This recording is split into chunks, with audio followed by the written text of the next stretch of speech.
fala em pastor, ou se ouve falar de pastor, primeira coisa que vem em mente, a igreja.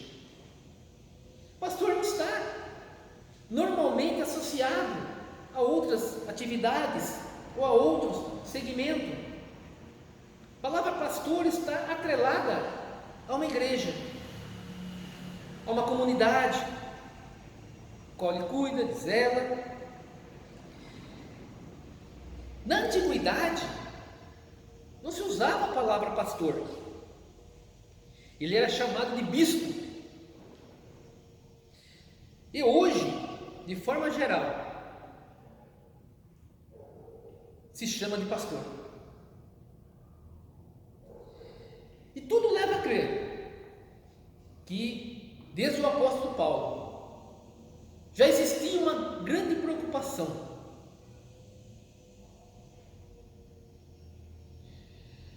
Paulo, ao fundar igrejas, preocupava-se em deixar líderes para administrá-la, cuidar, zelar dessas igrejas.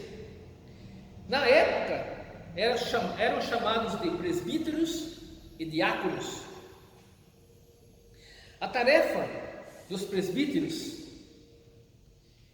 que hoje chamamos pastor, consistia em cuidar da doutrina e da disciplina dos que iam se convertendo ao cristianismo. Enquanto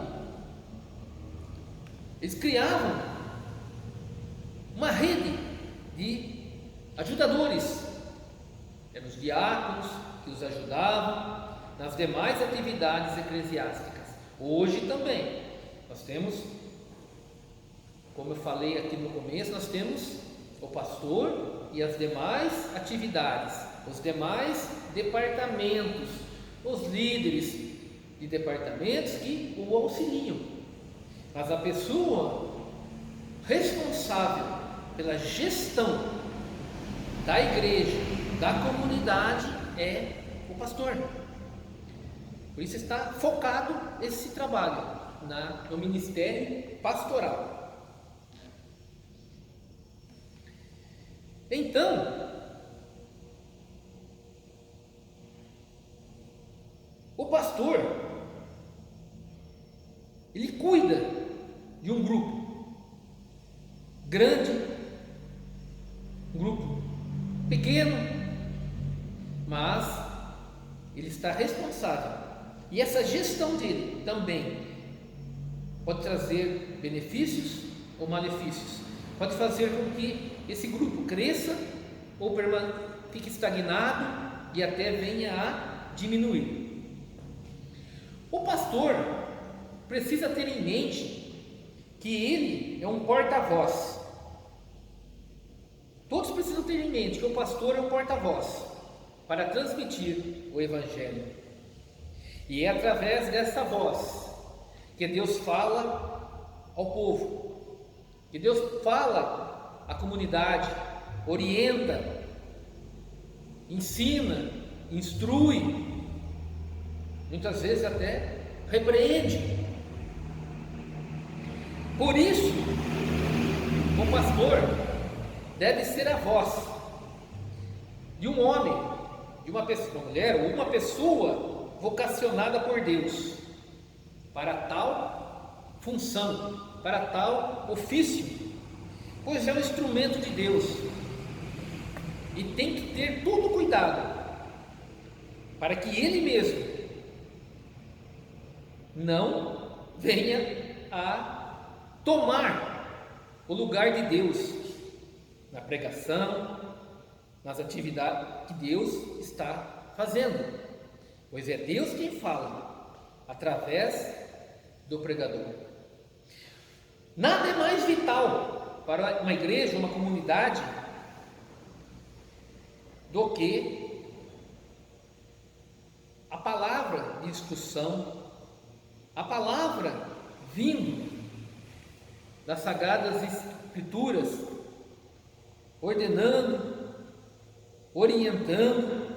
Por isso ela deve ser gerada na fé e nutrida na palavra.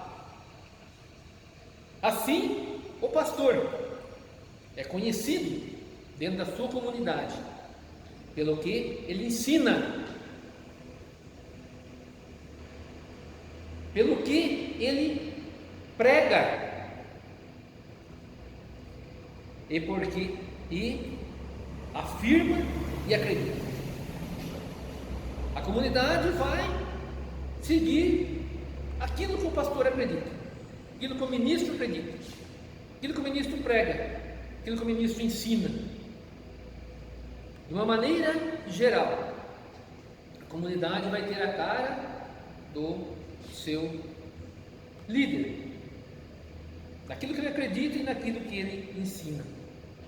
A saúde da igreja, da comunidade, dependem dos seus pastores, dos seus ministros, dos seus líderes, que precisa ter convicção bíblica e teológica. E isso profunda, uma convicção bíblica e teológica profunda. Pois, ao transmitir esta convicção, através da pregação da palavra,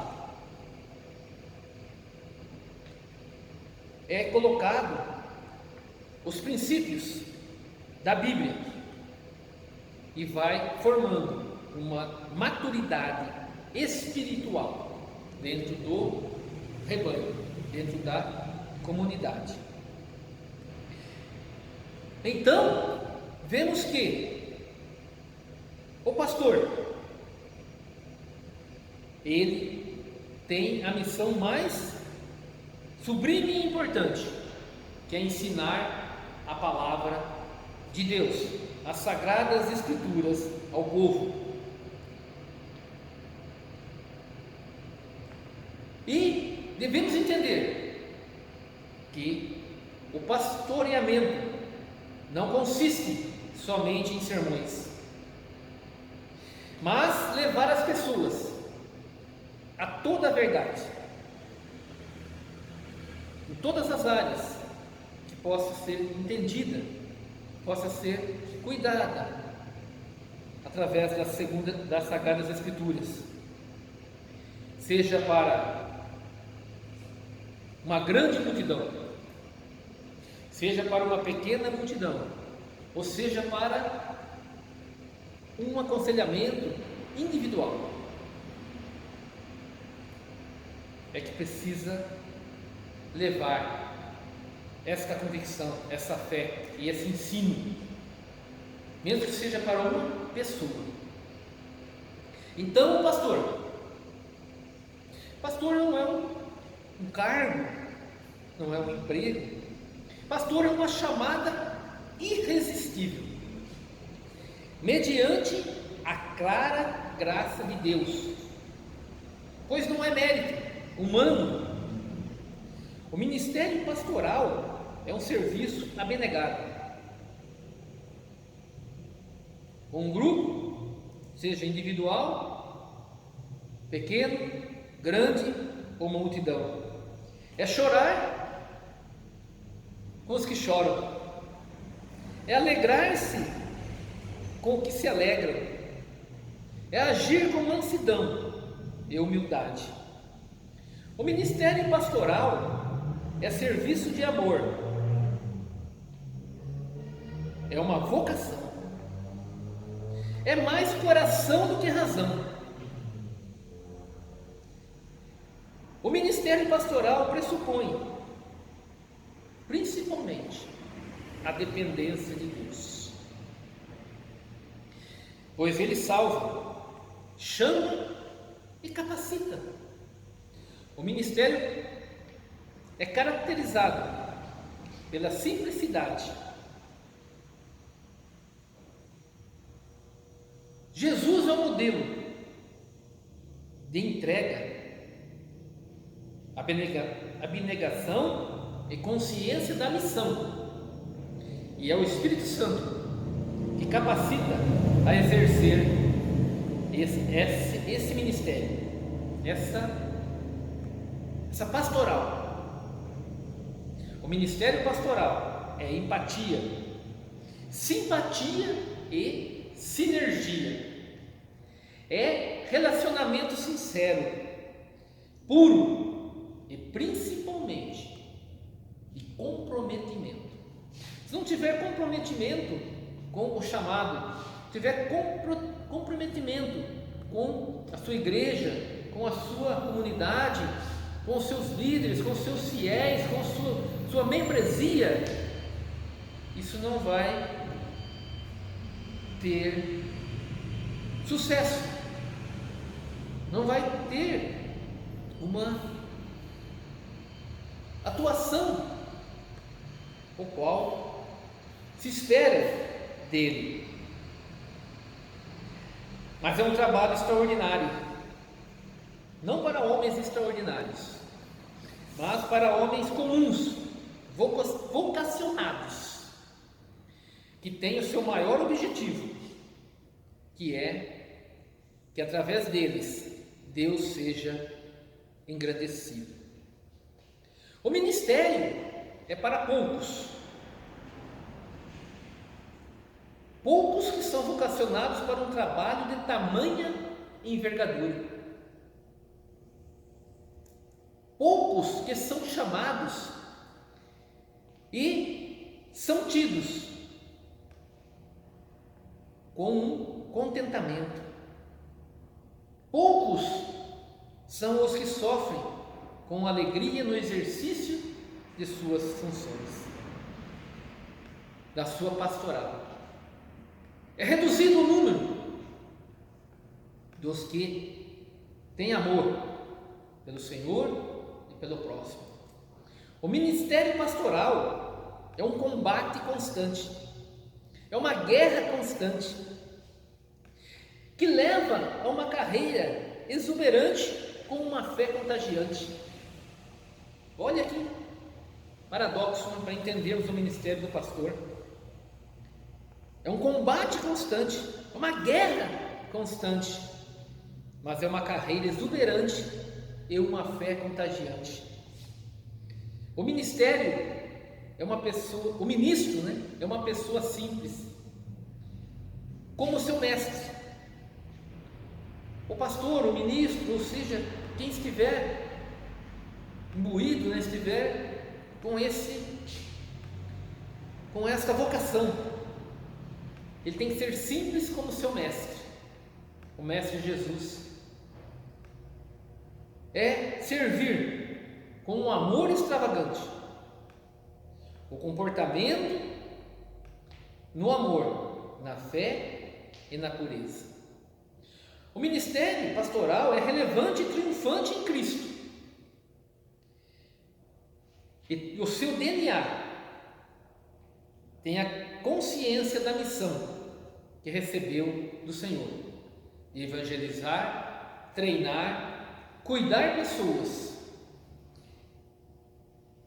do rebanho de Cristo.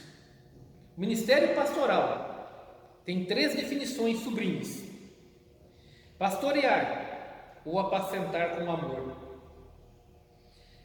pastorear ou apacentar com amor, aconselhar com sabedoria e administrar com zelo. Nessa administração nós vamos, aconselhamento e administração, e vamos estar incluindo a psicologia e estar ligado 24 horas por dia. O ministro está ligado 24 horas por dia, mesmo da hora que ele está fora do horário de trabalho ou horário das atividades, ele está ligado, ele recebe ligações, chamado para fazer atendimentos. Então, o ministério pastoral, ele é 24 horas por dia, e o seu dever é andar como Jesus andou, é amar como Jesus amou, é servir como Jesus serviu, é obedecer como Jesus obedeceu, e ser conduzido pelo Espírito Santo.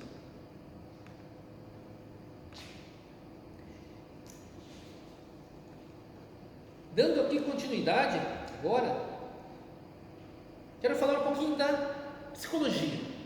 Só para finalizar, estamos chegando ao final desse primeiro vídeo, que é o vídeo introdutório, sobre a psicologia, pegando um pouquinho da história, uma breve pincelada aqui. A psicologia, ela foi determinantemente, na antiguidade, excluída do ministério da igreja. Ela não poderia ser usada no ministério da igreja. Mas, como os clérigos rejeitaram a psicologia na antiguidade, hoje ela é muito empregada como auxílio na formação dos ministros e como tratamento de distúrbios de personalidade e patologicidades, ou seja, personalidade patológicas.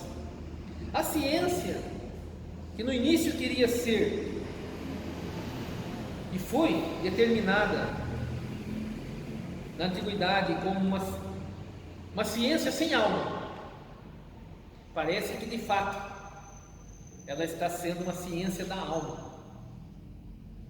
Isso porque o objeto da psicologia é o ser humano direto,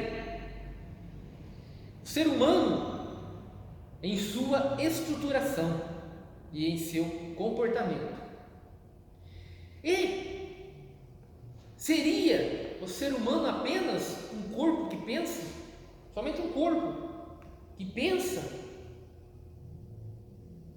Nesse sentido, a psicologia pode dar uma contribuição primorosa ao ser humano, que parece ser mais que corpo, é razão. Usando as Sagradas Escrituras, baseando-nos nela, o apóstolo Paulo, escrevendo aos Tessalonicenses, 1 Tessalonicenses capítulo 5, verso 23, ele diz assim: todo o vosso espírito, a alma e o corpo sejam plenamente conservados, irrepreensíveis para a vinda de nosso Senhor Jesus Cristo. Aqui encontramos, neste versículo das Sagradas Escrituras, uma indicação antropológica para entender a psicologia como aliado tanto da filosofia, olha só, quanto da teologia e da espiritualidade. É um aliado desses itens da filosofia, da teologia e da espiritualidade.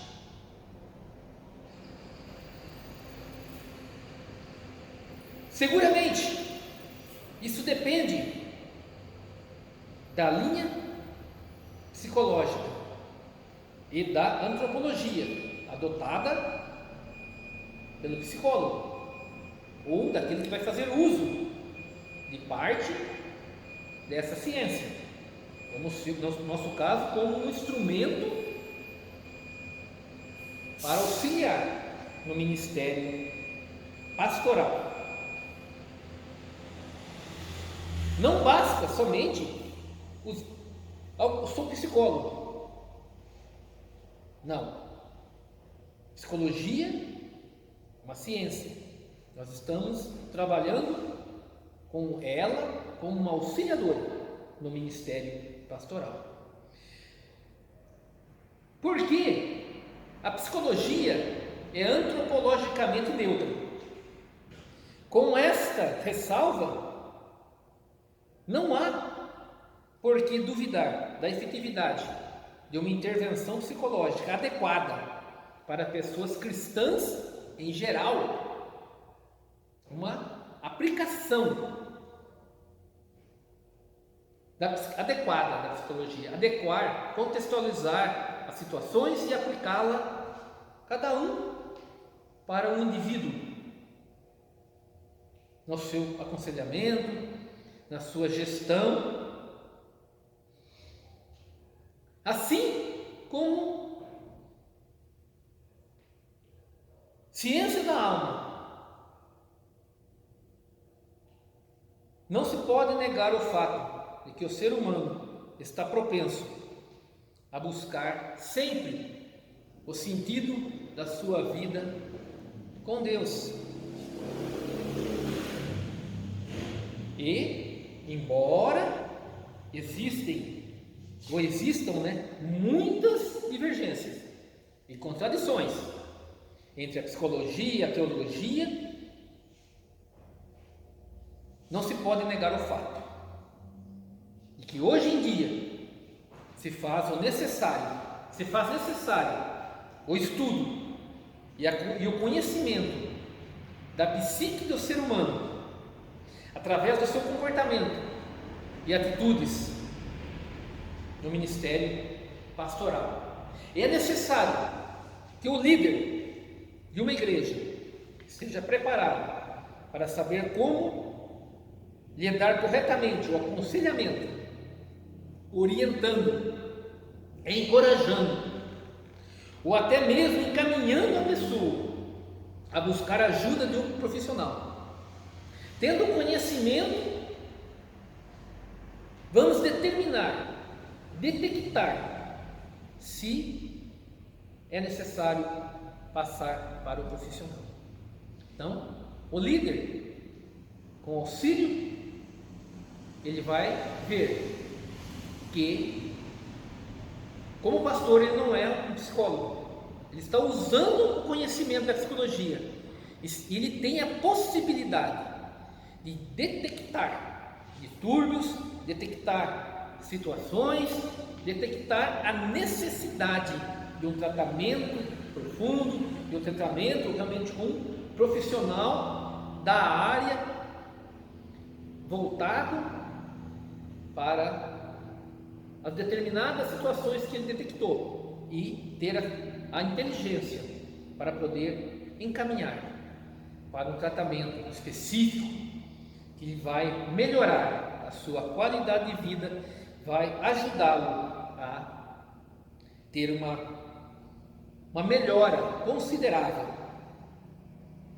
O aconselhamento psicológico, ele promove sempre a crença de que os problemas que afetam adversamente o bem-estar mental e emocional da pessoa são determinados por circunstâncias fora da pessoa. A maior parte são circunstâncias fora da pessoa. São abusos, o meio que ela está vivendo, o meio ambiente, mas usando as Escrituras,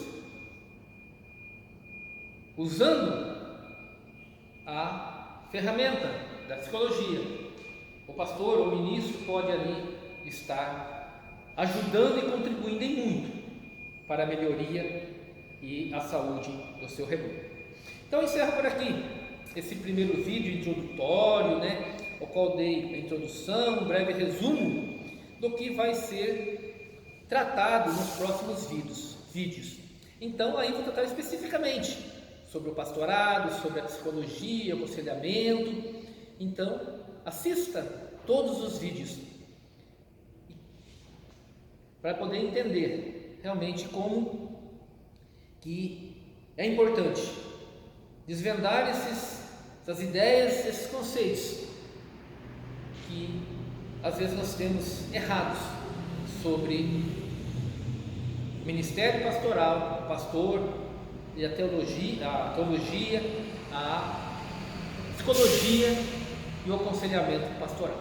Muito obrigado, tá? Muito obrigado por você estar aqui comigo, você estar aqui participando, né? E é importante que você venha crescer no seu conhecimento, venha crescer em todas as áreas e que isso desperte em você o entendimento, né? E o desejo de estar se aprofundando, de estar buscando novas fontes de conhecimento na área que você mais se interessar aqui, tá? Crescer realmente nessas atividades que vamos estar trabalhando. Talvez você frequente uma comunidade, talvez você frequente uma igreja, enfim, e que você saiba, entenda e possa ajudar naquilo que for necessário, com a melhor compreensão, e também deixar ser ajudado, porque duas coisas são necessárias: é eu entender como eu posso ajudar e entender também em que área eu preciso ser ajudado. E nem todas as áreas estão, né, dentro do nosso conhecimento. Então, quanto mais conhecimento nós tivermos, quanto mais situações nós estivermos criando na nossa mente, expandindo cada dia mais, que você seja assim, em constante movimento, um construir diário, e que possamos estar sempre conscientes da nossa função, do seu chamado, da sua vocação para a vida. Um grande abraço, até o próximo vídeo.